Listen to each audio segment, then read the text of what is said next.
I only buy the finest tea leaves, sister. See, UPF. BOPF is indicated on the pack. Sister, the art of tea.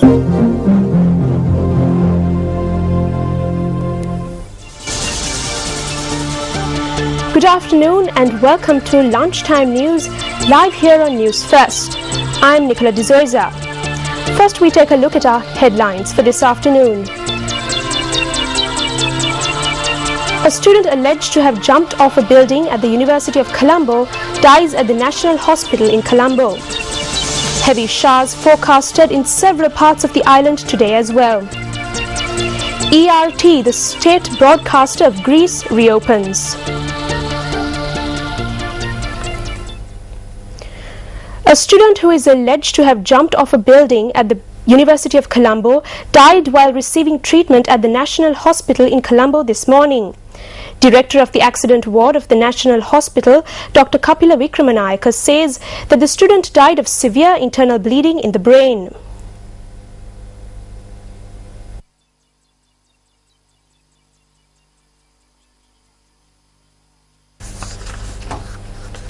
Director of the Accident Ward of the National Hospital, Dr. Kapila Vikramanayaka, said that 2 surgeries were performed on the female student last evening and late at night. The deceased was a 23-year-old first-year student of the Science Faculty of the University of Colombo. The police media spokesperson's office said statements have been recorded from staff and students of the university. A woman died and 11 students were injured in 2 separate motor accidents that occurred in Kolpiti and Kegal this morning. A woman died after being run over by a bus on Kolpiti Station Road. According to the police, the woman had fallen while attempting to get onto a bus and was run over by another bus that approached from behind. The victim was a 48-year-old resident of Viharamavata in Kaduvela. The body of the victim is currently lying at the National Hospital in Colombo. The bus driver has been taken into custody in connection to the accident. Meanwhile, a school bus met with an accident in Kegal this morning, leaving 11 school children injured. The police said that the injured students have been admitted to the Kegal hospital, while a hospital spokesperson noted that the students have not sustained serious injuries. The bus driver has been taken to custody. The Met Department says that heavy showers can be expected in several parts of the island today as well. Meanwhile, the spill gates of the Castle Ray Reservoir remain open due to the heavy rains experienced in the Central Hills over the past few days. The spill gate of the Castle Ray Reservoir were opened due to the inclement weather conditions prevalent in the island. Our correspondent says that the spill gates of the reservoir have been opened since the 12th of next month. Authorities have requested those residing in low-lying areas to be vigilant of possible flooding. The Hindu reports Indian Prime Minister Dr. Manmohan Singh has assured the Dravida Munnetra Kalaham Party that India will study the implications of any changes to the 13th Amendment to Sri Lanka's constitution and communicate its views to Sri Lanka. The reports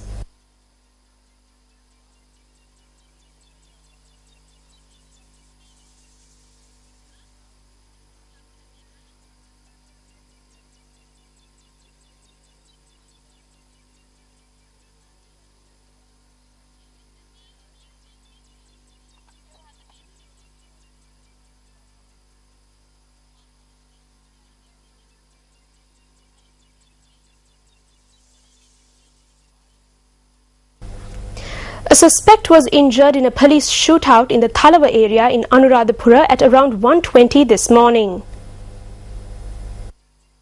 Police media spokesman SP Buddhika Siruvardhana said that the suspect had pointed out a gun at the police officers when they attempted to arrest him, and therefore the police had shot him below the knee. The police media spokesperson further said that the injured suspect had been admitted to the Anuradhapura Teaching Hospital. Later investigations had revealed that the pistol which was in the possession of the suspect was a fake. The police said that they had also taken into custody 2 gold chains, 2 rings, a motorbike and a passport. The National Fertilizer Secretariat says that fertilizer needed for paddy cultivation and cultivation of supplementary crops has been imported. The Secretariat noted that a ship carrying 22,000 metric tons of urea arrived in the Colombo port from Uzbekistan. Farmers staged demonstrations in several parts of the island over the past few days, charging that they have not received fertilizer for their plantations. The National Fertilizer Secretariat stated that it was unable to provide fertilizer to farmers due to a delay in the shipment of fertilizer stocks arriving in the island. The Secretariat noted that another ship carrying 17,000 metric tons of Ripple Super Prosfed is due to reach the island by next week.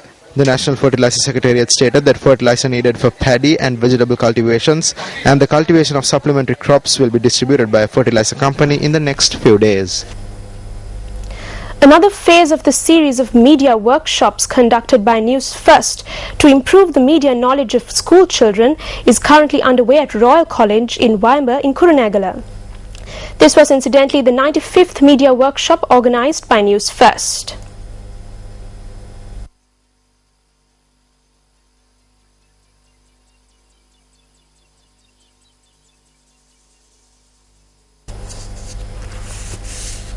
The News First team was afforded a warm welcome by the students and staff members of Royal College, Waimba in Kurunegala. At the workshop, students are given practical knowledge on compiling and presenting a news bulletin. Students are also given an opportunity to showcase their talents.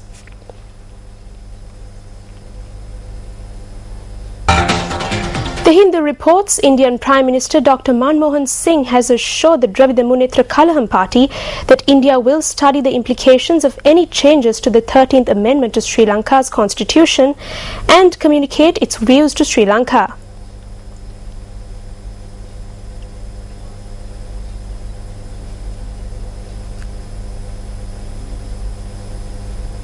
The report states that in a reply to DMK President M. Karunanidhi's letter of June 3rd voicing apprehensions over attempts to dilute the 13th Amendment, the Prime Minister said that though it was a matter in which a decision would be taken by political parties in Sri Lanka, India would certainly consider its implications.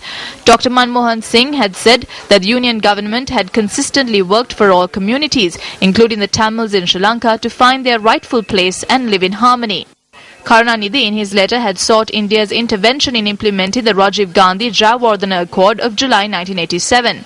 He alleged that the attempts being made by Sinhala extremist groups to get the 13th Amendment repealed and the Indo-Sri Lanka Accord abrogated were reminiscent of the tendency of the Sinhalese to disown agreements.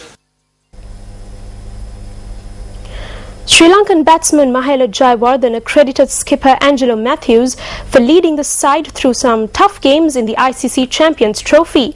He expressed this view at the post-match media briefing after Sri Lanka beat Australia at the Kensington Oval yesterday.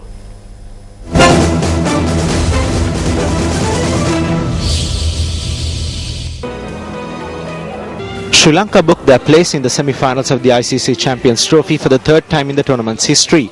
Sri Lanka beat defending champions Australia by 20 runs yesterday to advance to the second spot in Group A behind England. Invited to bat first, Sri Lanka posted 253 for 8 in the allotted 50 overs. Lahir Thirumana scored 57 for Sri Lanka, while Mahela Jayawardena top scored with an unbeaten 81 ball 84 to become the third Sri Lankan to surpass the 11,000 run mark in ODIs. Chasing 254, Australia were bowled out for 233 runs in 42.3 overs. Adam Burgess made 49 for the Aussies, while Nuwan Kulasekara bagged 3 wickets and Rangana Herath claimed 2 for the Lankans. Tilakaratne Dilshan took an impressive return catch off his own bowling to seal the win for the men in blue.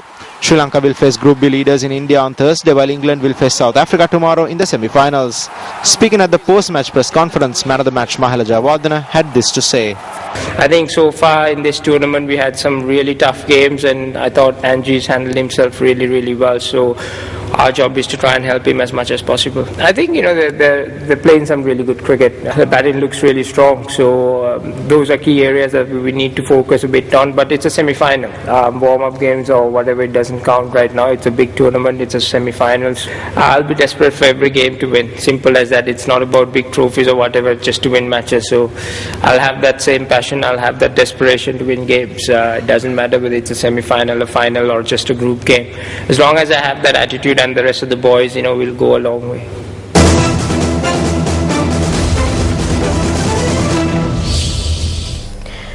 Tony Parker shrugged off a nagging hamstring injury and Manu Ginobili came out of a slump as the San Antonio Spurs beat the Miami Heat 114-104 to move one win away from a fifth NBA title.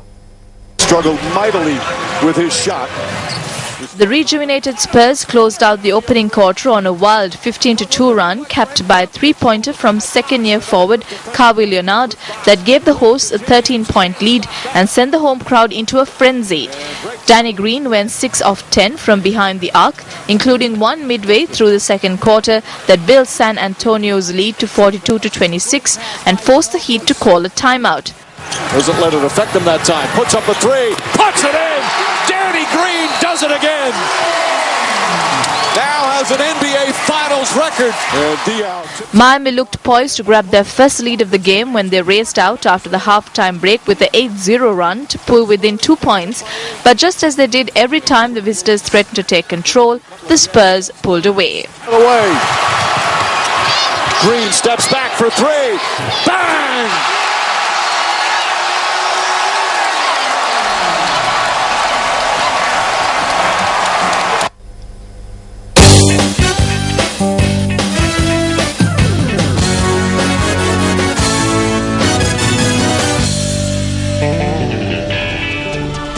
That wraps up lunchtime news for today. Thank you very much for joining us. We will see you again at 1:55 on Live at 55.